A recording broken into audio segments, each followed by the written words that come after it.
ही जी आहे हे एकदम पानं जे आहेत वारते भागाचे पानं जे आहेत ते एकदम स्ट्रेट आहेत. नंतरचे बाजूचे जे आहे ते थोडेसे झुकतात. जसं यावर्षी तापमानामुळं जसं 265 मध्ये म्हणजे टिप साईडला जी काही दिसलं होतं की बाबा त्या ठिकाणी जे आहे ते खड्डे खड्डे पडणं, तर तो जो आहे तो काही ठिकाणी प्रॉब्लेम ह्याच्यात पण दिसतो, पण जास्त नाही आहे. आता ढगाळ वातावरण चालू झालं आहे तसं हळूहळू पोक्का बोईंगचा जो काही आपण म्हणतो तो हळूहळू दिसतोय थोड्या प्रमाणामध्ये, आणखीन नाही आहे तेवढा जशा इतर व्हरायटी लगेच रिफ्लेक्ट दाखवतात तसा. आणखीन एक आहे की कान जो आहे तो अशा पद्धतीचा, हे ॲरिकल जे आहे ते भाग अशा पद्धतीचा आहे.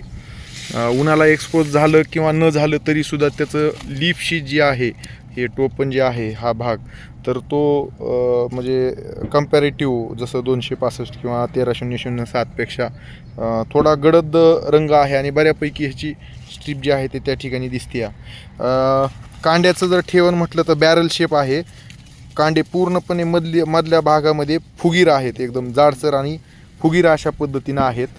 कांड्याची अलाइनमेंट एकदम जर व्यवस्थित बघितलं तर थोडीशी जी आहे ते अशा पद्धतीनं झिगझॅग आहे, पण एकदम नॉर्मल झिगझॅग आहे, अति जास्त नाही आहे. मेनाचं आवरण जे आहे ते आहे बऱ्यापैकी आहे. आता हे चंदीगड म्हणून तिकडून आणलं आहे असं म्हणतायत. तर दुसऱ्या साईडला ॲरिकल नाही आहे, कान नाही आहे, पानं एकदम स्ट्रेट आहेत, एकदम तलवारीसारखी आहेत. आणि बाकीचं हे अशा पद्धतीनं हे कांड्यांची जी काही ठेवण आणि डोळा पण जो आहे तो असा एकदम हे असं बेडूक बसल्यासारखा असा हा डोळा आहे. एक महत्त्वाचं ह्याच्यामध्ये आणखीन एक आहे की काटे जे आहेत ते मीडियम काटे आहेत. काटे एकदम क्लिअर जे आहे ते असं आपण पाहतोय.